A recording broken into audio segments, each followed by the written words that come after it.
Hello मेरे दोस्तों, पिछले हफ्ते जैसे ही फाइनेंस मिनिस्टर ने बजट स्पीच कंप्लीट किया, वैसे ही news channels, social media, print media, हर किसी ने बजट 2023 को डिकोड करना शुरू कर दिया। और इस साल के बजट स्पीच का हाईलाइट रहा changes in personal income tax regime. और आई एम श्योर कि अब तक हर सैलराइड इंडिविजुअल ने इस बात का थोड़ा बहुत कैलकुलेशन तो कर ही लिया होगा कि उनके इनकम के अनुसार उन्हें कौन सा रिजीम सिलेक्ट करना चाहिए। एंड डोंट वरी, अगर आपको थोड़ा बहुत कंफ्यूजन है इस बात को लेकर, तो इसे हम आज इस वीडियो से और भी आसान तरीके से सॉल्व करने की कोशिश करेंगे। And I can promise you कि ये वीडियो काफी इंफॉर्मेटिव होने वाला है और आपको काफी कुछ सीखने मिलेगा। तो इस वीडियो को अगर आप चाहे तो 1.25x की स्पीड से भी देख सकते हैं, लेकिन एंड तक जरूर देखिएगा। बस एक छोटी सी रिक्वेस्ट है कि अगर आपको इस वीडियो से कुछ सीखने मिले तो इस वीडियो को लाइक जरूर कीजिएगा और चैनल को अब तक सब्सक्राइब नहीं किया तो अभी कर लीजिए। सो आपको हमारे हर संडे और वेडनेसडे वाले वीडियोस अपलोड होते ही नोटिफिकेशन मिलेगा और आप हमारे वीडियोस से मिलने वाले नॉलेज को मिस नहीं करोगे। तो पहले हम बात करेंगे कि कब आपको ओल्ड टैक्स रिजीम सिलेक्ट करना चाहिए और कब न्यू टैक्स रिजीम सिलेक्ट करना चाहिए। एंड आई एम श्योर कि काफी सारे सैलराइड अभी भी कंफ्यूज्ड है कि उन्हें क्या करना चाहिए। ओके, तो अब इसे समझने के लिए पहले तो आपको ये पता होना चाहिए कि ओल्ड टैक्स रिजीम में कोई भी चेंजेस नहीं किए गए हैं, लेकिन न्यू टैक्स रिजीम को काफी हद तक चेंज किया गया है। चलिए तो पहले इन दोनों रिजीम के टैक्स रेट्स को समझते हैं। ओल्ड टैक्स रिजीम के अनुसार अप टू 2.5 लाख रुपीस कोई भी टैक्स नहीं देना होगा। 2.5 lakh to 5 lakh rupees 5%, 5 lakh to 10 lakh 20% और 10 लाख से ऊपर की इनकम वालों को 30% का टैक्स देना होगा। लेकिन इस रिजीम का यूज अगर आप करते हैं तो आप सारे अवेलेबल डिडक्शंस और एग्जम्पशंस का इस्तेमाल कर सकते हैं, जैसे कि स्टैंडर्ड डिडक्शन का 50,000 rupees, 80C, 80D, 80E, 24B, 80CCD, 80CCD1B and what not. चलिए तो अब बात करते हैं न्यू टैक्स रिजीम की। एंड ट्रस्ट मी फ्रेंड्स, मैंने इस वीडियो को बनाने से पहले काफी सारे कैलकुलेशंस किए ये समझने के लिए कि कौन सा टैक्स रिजीम बेटर होगा। And to my surprise, new tax regime में जो चेंजेस किए गए हैं उसके बाद मोस्ट केसेस में मुझे पर्सनली ऐसा लगा कि new tax regime is now far superior. अब ऐसा क्यों कहा मैंने, लेट्स अंडरस्टैंड। तो ये है new tax regime. Left side पर है न्यू टैक्स रिजीम के पुराने टैक्स रेट्स और राइट साइड पर है न्यू टैक्स रिजीम के नए टैक्स रेट्स। पहले up to 2.5 lakh tax was nil, लेकिन अब इसे बढ़ाकर 3 लाख रुपीस कर दिया गया है। फिर 3 लाख टू 6 लाख तक 5%, 6 lakh to 9 lakh 10%, 9 to 12 lakh 15%, 12 to 15 lakh 20% and above 15 lakh 30%। और पिछले साल तक न्यू टैक्स रिजीम में कोई भी डिडक्शंस अलाउड नहीं थे, लेकिन इस साल से स्टैंडर्ड डिडक्शन के 50,000 रुपीस को अलाउ किया गया है, which is a game changer. अब हमने टैक्स स्लैब्स को तो समझ लिया, तो अब बात करते हैं कि आपकी इनकम के अनुसार आपको कब कौन सा टैक्स रिजीम सिलेक्ट करना चाहिए और कौन से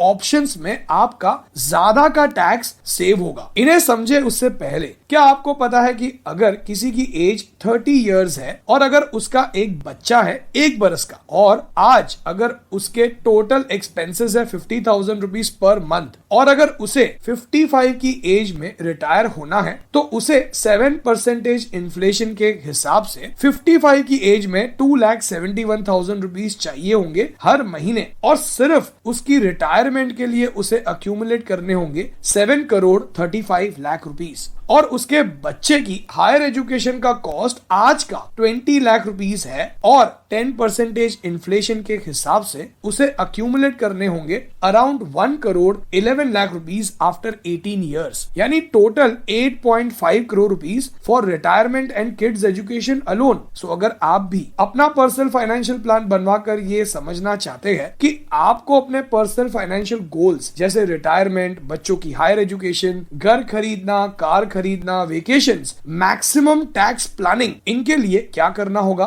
तो व्हाट्सएप कीजिए कीजिए इस नंबर पर अपना पर्सनल फाइनेंशियल प्लान बनवाने के लिए। सो नाउ लेट्स अंडरस्टैंड कि आपको कब कौन सा टैक्स रिजीम सिलेक्ट करना चाहिए। सो पहले तो हमें सेक्शन 87A के रिबेट को समझना होगा। ओल्ड टैक्स रिजीम के अनुसार अगर एग्जेम्पशंस और डिडक्शंस क्लेम करने के बाद आपकी टैक्सेबल इनकम 5 लाख रुपीस से कम की हो जाती है तो आपने जो टैक्स गवर्नमेंट को पे किया है उसे आपको लौटा दिया जाएगा और न्यू टैक्स रिजीम में ये लिमिट 7 लाख रुपीस तक है। So now let's look at one small calculation इसे ज्यादा अच्छे से समझने के लिए। राम की इनकम है 5,50,000 रुपीस और बबलू की इनकम है 7,50,000 रुपीस। अब स्टैंडर्ड डिडक्शन को निकालने के बाद ओल्ड टैक्स रिजीम के हिसाब से राम की नेट इनकम बनती है 5 लाख रुपीस और बबलू की नेट इनकम बनती है 7 लाख रुपीस। अब ओल्ड टैक्स रिजीम के हिसाब से राम को टैक्स पे करना होगा 12,500 रुपीस का और बबलू को न्यू टैक्स रिजीम के हिसाब से पे करना होगा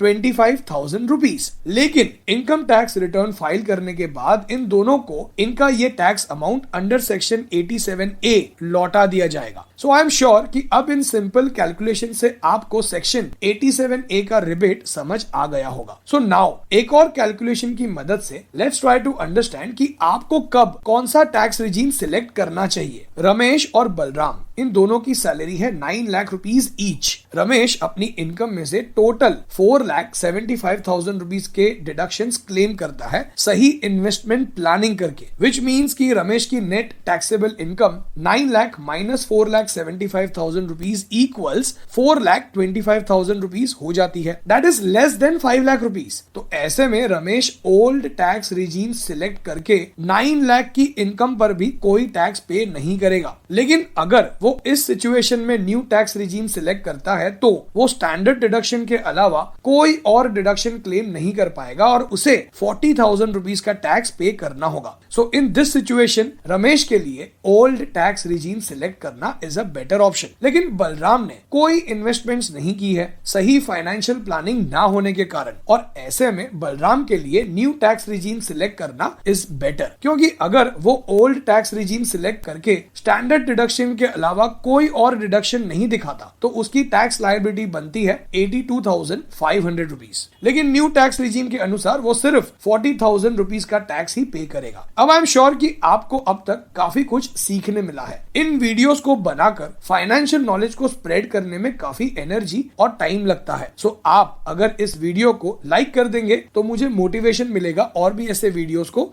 बनाने के लिए। तो चलिए अब समझते हैं आपकी अलग अलग इनकम स्लैब्स के अनुसार कौन सा रिजीम सिलेक्ट करना सही होगा। अब 5.5 lakh in old tax regime और 7.5 लाख इन न्यू टैक्स रिजीम के एग्जाम्पल को तो हमने ऑलरेडी सेक्शन 87A के रिबेट वाले एग्जाम्पल से समझ लिया। तो इस स्क्रीनशॉट में हम समझेंगे 8 लाख की इनकम ऑनवर्ड्स और ओल्ड स्लैब के डिडक्शन में हमने ATC, ATD medical insurance premium और NPS को कंसिडर किया है जिसका टोटल बनता है 2,50,000 रुपीस और ये तीन सबसे कॉमन डिडक्शंस है जिन्हें लोग क्लेम करते हैं। सो 8 लाख की इनकम पर स्टैंडर्ड डिडक्शन का 50,000 रुपीस और अदर डिडक्शन का 2.5 लाख रुपीस निकालने के बाद नेट इनकम बनती है 5 लाख। तो ओल्ड रिजीम के हिसाब से there will be no tax, लेकिन न्यू रिजीम के हिसाब से tax amount will be 30,000 rupees. तो यहाँ ओल्ड रिजीम इज बेटर। लेकिन अगर हम 10 लाख रुपीस की इनकम को कंसिडर करें तो स्टैंडर्ड डिडक्शन का 50,000 रुपीस और अदर डिडक्शन का 2,50,000 रुपीस निकालने के बाद नेट इनकम बनती है 7 लाख रुपीस। तो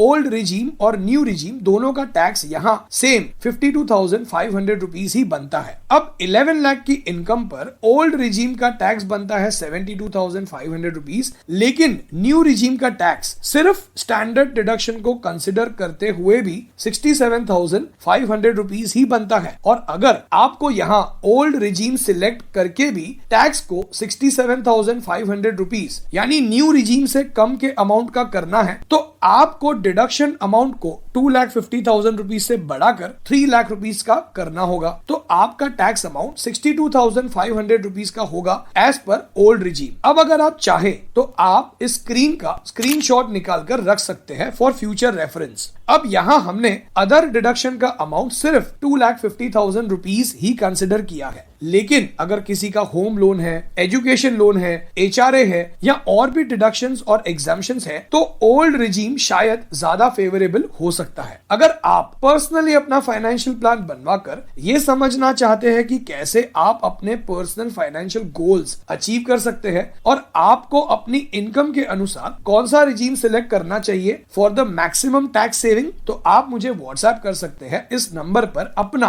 पर्सनल फाइनेंशियल प्लान बनवाने के लिए। अब ये तो हमने टैक्स रिजीम को लेकर डिटेल्ड डिस्कशन किया, तो चलिए अब समझते हैं कि बजट 2023 में ऐसे क्या इंपॉर्टेंट चेंजेस आए जो आपको as a salaried individual impact कर सकते हैं। नंबर 1, न्यू टैक्स रिजीम को ज्यादा बेटर बनाया गया है। जैसे कि हमने अब तक समझा कि न्यू टैक्स रिजीम के टैक्स रेट्स को रिड्यूस किया गया है और न्यू टैक्स रिजीम को ही अब डिफॉल्ट टैक्स रिजीम बनाया गया है, विच मीन्स कि अगर आप कोई भी टैक्स रिजीम सिलेक्ट नहीं करते तो न्यू टैक्स रिजीम को डिफॉल्ट टैक्स रिजीम कंसिडर किया जाएगा। Number 2, introduction of 50,000 rupees of standard deduction in new tax regime. अब तक न्यू टैक्स रिजीम में कोई भी डिडक्शंस अलाउड नहीं थे, लेकिन अब 50,000 रुपीज का स्टैंडर्ड डिडक्शन अलाउ किया गया है। So with reduced tax rate and introduction of standard deduction, new tax regime may be a game changer in many cases. Number 3, no tax on income up to 7.5 lakh rupees. Let's assume कि किसी की income 7.5 lakh rupees है और standard deduction claim करने के बाद उसकी income 7 lakh rupees हो जाती है। सो बिना किसी टैक्स सेविंग इन्वेस्टमेंट्स के भी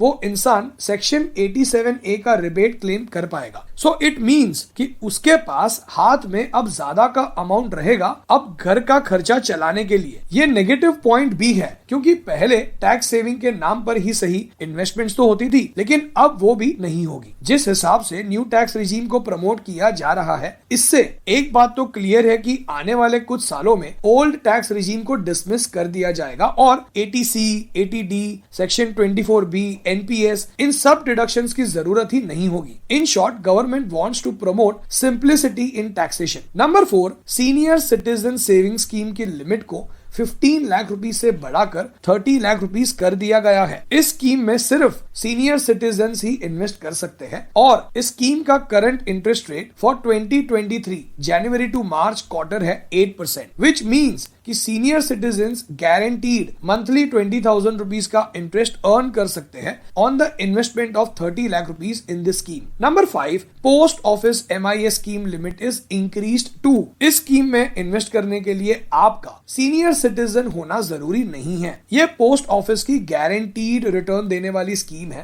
पहले इस स्कीम में सिंगल होल्डर 4.5 लाख रुपीज और joint holder 9 lakh rupees invest कर सकते थे, लेकिन अब सिंगल होल्डर 9 लाख रुपीस और ज्वाइंट होल्डर 15 लाख रुपीस तक इन्वेस्ट कर सकते हैं। इस स्कीम का करंट इंटरेस्ट रेट है 7.1% for 2023 Jan to March quarter. Number 6, leave encashment is tax free up to 25 lakh rupees. Retirement के समय पर मिलने वाले लीव एनकैशमेंट के 3 लाख के ऊपर के अमाउंट पर टैक्स देना पड़ता था, लेकिन अब इस लिमिट को 25 लाख रुपीस किया गया है। डिफेंस सेक्टर यानी हमारे देश के सोल्जर्स के लिए ये काफी फायदेमंद हो सकता है। Number 8, going on a foreign trip और investing abroad will increase the cash outflow. अगर आप आउट ऑफ इंडिया घूमने जाते हैं या विदेश में निवेश करते हैं तो आपको 7 लाख रुपीस के ऊपर के अमाउंट पर गवर्नमेंट को ट्रांजैक्शन वैल्यू का 20% एडवांस टैक्स देना होगा। ये एडवांस टैक्स होगा, विच मींस कि